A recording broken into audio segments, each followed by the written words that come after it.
attorney.com, in which we're doing a live across multiple audiences. My name is John McConnon. I don't even know where to look right now, but I'll try there. I'm an attorney and a broker in California. And in one of my recent videos, I got a question was, why should the seller even pay a buyer agent commission? And my videos lately at listingattorney.com have been to attorneys, especially in California, who refer clients to listing agents to try to bring them up to speed on something that I believe has changed the entire real estate selling process in California. And that is that buyer agent commissions are no longer pre-negotiated by the listing agent with the seller.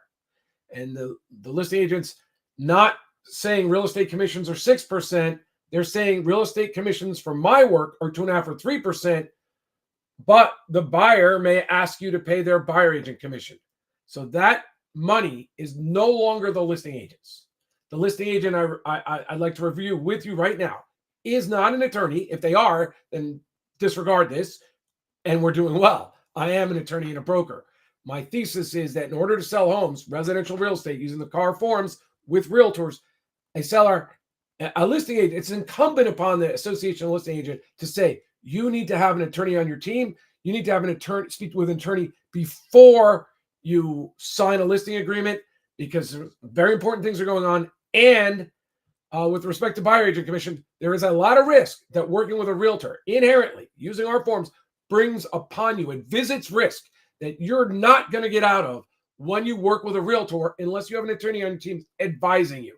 And then in terms of mitigating those risks, there's going to be different levels. So it will depend on the seller's risk aversion versus like how strong that offer is and how badly they want to sell to that buyer. And that's going to be a market by market thing, which is why I'm sure the DOJ told C.A.R to remove forms from the listing agent related to buyer agent compensation. So that is so vital to understand. So now when a potential seller asks, or maybe it was a lawyer, asks, should a seller pay buyer agent commission in 2026 and beyond, I'm going to say that I think the question needs to be broken down in what you should do before. That's super vital. In fact, let's see if I can find it. It's right here. I am mapping this out. I'm doing videos on this for attorneys. This is sort of what we're explaining, why they have to work, why a seller and an attorney and a broker should work together, and then the process for protecting home sellers. But today, we're going to try to make this as easy as possible now that I've set the stage for after receiving the offer. Now, let's see if I can spin down. So I have all these questions related to, like, I don't even know how listing agents are legally doing this. Like, I don't know how a sentient listing agent, when faced with an offer, even begins to think they're licensed to do what they're doing. But we're going to save that for another day, because hopefully more people are going to find this out before the plaintiff's lawyer starts suing them. We're going to work on that at another time. Right now, we're going to just talk about what happens after receiving an offer. So now I'm going to try to switch over to, how did I even show that before? I don't even know if I brought it over when I was bringing. Did you all see this? No, I saw it. You didn't. I'm sorry. I've got new tools here and I have to learn them, but this part will work. Oh no, it's not going to work. Now, if I can't switch that out, I can switch it out. Okay, so let's go to presentations. No, holy moly. This is not good if I can't switch this out. I have to get this to a new scene, and this is live. So I want to bring up the buyer. Well, we'll bring up the California Residential Purchase Agreement, and I need to switch over to, maybe it's a different screen share. No, that's not it. That's not it. Window. Here we go. Whew. I won't have I won't have a mix of screen and, well, I mean, now that I know how to do it, it might not be that bad. Okay, so this is the California Residential Purchase Agreement. And I'm going to spin through it now. This is the box where so this is the purchase agreement. It's the most recent one when I checked a few weeks ago. And this is the clause that we're going to be talking about. This is where seller payment to compensate buyer's broker. Seller agrees to pay buyer's broker. And in this case, I said 3% because agents have been trained and are going for big numbers, 2.5% and 3%. And I find them asking for the high side. And I believe it's because they're thinking, well, if I have to have the buyer agree to pay me before we even show the property, I might as well ask for a max pay. And when they balk and say, but $30,000 on $1 million home, that's crazy. They're like, don't worry, we'll get the seller to pay for it. So this is what's happening. And now the question is, why did that just happen?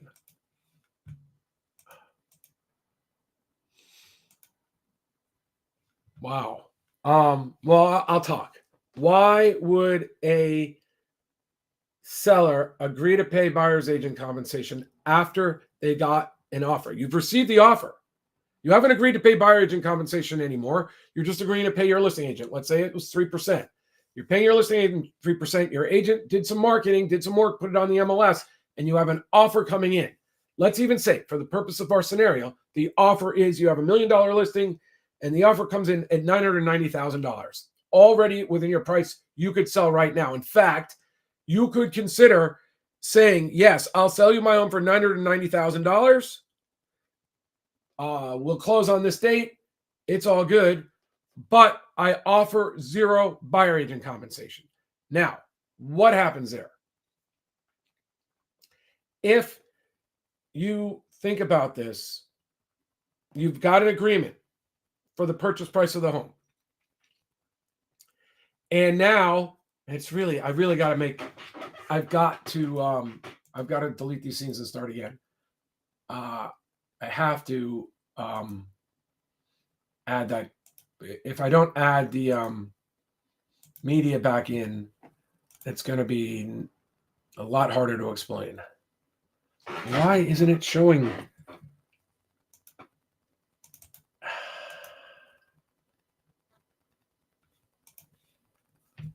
I just don't understand what's happening, but okay. I'm going to try one more time. Camera. New scene. Add media? No, I can't do it. Wow, this is not really happening as the way we expected, is it? Okay.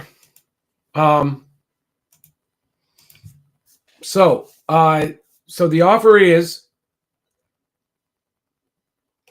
you know what? This is a waste. We're gonna have to start again. If I can't show you the paperwork, it's no good. But since you're here, I'm gonna give you the answer. If you counter to 0, there's a chance, like I want to show you in the buyer agent agreement, there's a chance the buyer has an agreement with their buyer's agent where they have to pay them $2,500 or $3,000 no matter what. Most likely that's the case. So what would happen is the buyer could walk. Now, my idea for you is, how can a buyer's agent who's, according to the DRE, has a fiduciary duty to not put their own interests ahead of their buyer agent, tell their buyer to walk when they've gotten the home for the price that they want to pay? Like right there, that's a fiduciary problem for the buyer's agent. So if a seller does that, if the seller says 0, I'm paying 0 buyer agent commissions after already getting an offer, there's a chance that a buyer's agent who can make those decisions, because maybe it's their broker, but someone in that organization is like, well, we have a fiduciary duty to go ahead and let our buyer do what they want. So that buyer's agent will most likely say, go ahead and close. I'm not going to get paid. So a buyer's agent following their fiduciary duty would let their buyer buy that home. Now that buyer may not want to buy the home without protection and may walk simply because they have no advisor. So I would think that most sellers thinking about countering out buyer agent compensation would still leave an amount of money, say $5,000, for the buyer's agent, so the buyer can feel like, or I would say buyer's agent or attorney. I would say that way the buyer can still feel like they can hire someone to help them purchase your home. You're going to eliminate a lot of buyers' fears by having them protected. Now, it's also possible that the buyer would just say, well, I'd like the listing agent to protect me. But a lot of buyers are concerned that if they work directly with the listing agent, that the listing agent's really on the seller's side. So my thoughts are that every seller should know they do have the option. I think the preferred option is to counter, but leave some money there for the buyer to feel protected. However, let's say, like I was just talking to an agent, an agent from Arizona, and he's like, well, our days on market in many places are 3 to 6 months long. So when that offer finally comes in, almost all our sellers are willing to pay buyer agent compensation. So if that's how this seller feels about paying buyer agent compensation, they're just happy to have an offer. Well, as an attorney, I would advise you to find a way to mitigate the risks of offering that buyer agent compensation. Because when you're paying buyer agent compensation in California anyway, the DOJ informed us that you have risks. You have risks of compromising the fiduciary duty of the buyer's agent. And they made a comment. The clear, easy one to understand is that they made a comment, and the buyers would be happy to know their buyer's agents aren't getting compensated or incentivized to have them pay more for the property. So if I'm offering buyer agent compensation, even if the request comes over at 3% or 2.5%, I'm willing to pay it. I would counter out with that number at 3%. Let's say 3% of $1 million listing would be $30,000. I would write $30,000 in rather than the percentage. Now, there's a little bit of a risk that would tick off the buyer's agent, and there's a little bit of a risk that somewhere between the final price and the 3%, some money would come out of the buyer's pocket. But your $30,000 is such a good counter that if they really have a problem with it, they could come back and say, well, we really need you to pay 3%. And then you're like, well, then I would like you to sign this waiver, understanding that I'm doing this as a convenience to you. I'm not trying to compromise the fiduciary duty of the buyer's agent. And you understand that when I'm offering a percentage, there is a small incentive, or there is an incentive, because your buyer agent will get paid more if you pay more. It could be said there's an incentive for them to have you pay more for the property. So if they waive that, I think I'd feel pretty good. Now, there's other that we've talked about. There's risks of steering. And I had, let's see, I don't even know if I can bring that over. I don't know why my camera's shut off here. But there are risks of steering. There are risks of collusion and price fixing. And I have other videos on that. I will show that through the forums. We're going to try to do another live right after this.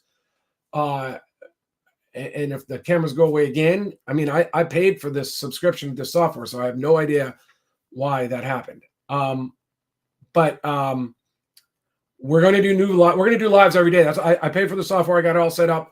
I'm going to do lives every day for listingattorney.com. I'm going to answer questions. But now I'm going to review. I think it's very hard, like as a seller, especially if you went to a discount listing agent, it's very hard to feel that you really want to pay 3% to a buyer's agent. It's probably less hard to do that in a very slow market. You're like, I'm just happy to have the sale in my home. But there is sort of a hybrid way to fix this up. And that would be, especially in a market that has some buyers, that would be to set up the transaction ahead of time where you did your marketing and you said you were open, or you actually advertised. There's reasons to advertise a consistent offer of buyer agent compensation. There are risks, but if you're going to offer buyer agent compensation, I think you should consider advertising a consistent rate, because that knocks out one of the risks of offering inconsistent levels of compensation, especially if there's protected classes thinking about buying your home. You don't want to be open to instant and easy lawsuit or I don't know about easy, but lawsuits for offering inconsistent levels of buyer agent compensation. Like, may have been perfectly rational to you. They got 3% because they came in at full price. They got 2% because they came in lower. But I mean, do you really want to be on the hook for those sort of lawsuits? Does your agent does your is it? Yeah, there's so much to go on here that we'll save that for other videos. But let's just say that you want to sell your home for more and minimize the risks. I would say one thought you could do is before you even go up on the MLS, you start marketing. You broadcast buyer agent compensation, because very few listing agents are going to, their brokers are going to allow them to do that. An attorney can, you can, people who know the law can, people can mitigate the risks, probably should, but your realtor is not one of those people these days. They've been sort of taken out of the game of top dollar selling by themselves. If there's an attorney on the team, they can probably get back in that game. But right now, what they can promise you is they're going to sell your home. They can't promise you they're going to sell it for max price. They can't promise to say they can negotiate to get you the highest net. I mean, it can happen randomly, but there's nothing about what an agent's empowered to do that they should be making those promises to you anymore. Not without an attorney on the team. Okay, and I'll have to explain that in further videos. But for now, let's just think about this. You want to leverage buyer agent compensation to get multiple showings, which could lead to multiple offers, right? So you set it up. First open house will be Saturday. You'll all the people that want to see your home will have to be crowded into a condensed time. You might as well also do an open house so that on social media and the real estate portals, your home is either shown first or it gets the little gold border around it or whatever the websites are doing to show open house this weekend. So you're going to get people out in the market looking. If they're going to become aware of it if they check on a Thursday or Friday night, because they're home buyers, they do that. So they're going to say, oh, they're open this weekend. So they're going to show up. Now, if on social media, you're also marketing to buyer's agents saying we are open or we are offering 3% buyer agent compensation. You could put it on your yard signs. You could have your realtor. Okay, now I'm not going to get into the timing of when a realtor can list and then broadcast. But if you have an attorney on your team who can talk to the broker, and the broker or the realtor's broker, or the attorney is the broker, then they can go to the meetings on the Caravan and say, we're having an open house for broker Caravan. If you have any buyers interested, this is a great house. Why? Plus, we are offering 3% buyer agent compensation. You could do that. Now, it's the weekend. People are coming in. Your agent should be following a method to try to get offers of any level. Just say, hey, are you interested in buying the home? If so, just let us know the price and your contact information. We'll contact you on Sunday or Monday, and we'll let you know where we are. And if you're interested, where we are in the price, if you're the best price, we'll be talking to you. If not, we'll say this is the price you need to beat. Come on back. This can lead, especially when you have buyers represented by agents, this can lead to a multiple offer scenario. Now, you've got the ability, or you've said, I can pay 3%. You've got people interested. If your agent knows how to, you need to work with an agent with experience in developing multiple offers, because there's a lot of ways to do it. But when the agent starts fielding offers and you get to an offer you like, you put that one aside. The rest of the people, you say, hey, we're here. Do you want to come to that price or better? You'll see as the offers come in and they get closer and closer to fair market value, the people who have control over their agent and the compensation level, that buyer agent compensation will start disappearing. If you have an attorney on your team, your attorney who's allowed to represent you with respect to negotiating buyer agent compensation with a regular agent isn't, your attorney can actually start talking to them about their nets, and you will watch the price of the home go up and the amount of compensation you're paying go down. And in the end, you're going to see what your net is. If your representative is allowed to talk about buyer agent compensation, the buyers will know where they are. It's a very fair and transparent process. It's probably the exact process that DOJ would like you to sell your home. So you're going to be protected. The buyers are going to understand what's going on, and you're going to be leveraging buyer agent compensation to sell your home for the highest net, maybe even the highest price possible in the market that weekend. Now, that's just one of the scenarios. Oh, I really wanted to show this to everyone. That's just one of the scenarios. There's many more. I'm going to have to do this video again, but we're going to go live every day. So even if I don't do it today, we'll do it again tomorrow when I get the software working. And then we'll answer questions every day. My New Year's resolution was to go live every day. And this is the first one. Thank you.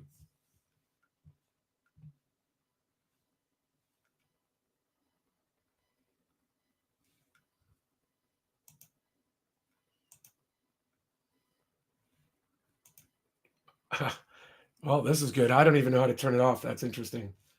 Maybe if I hit live? No.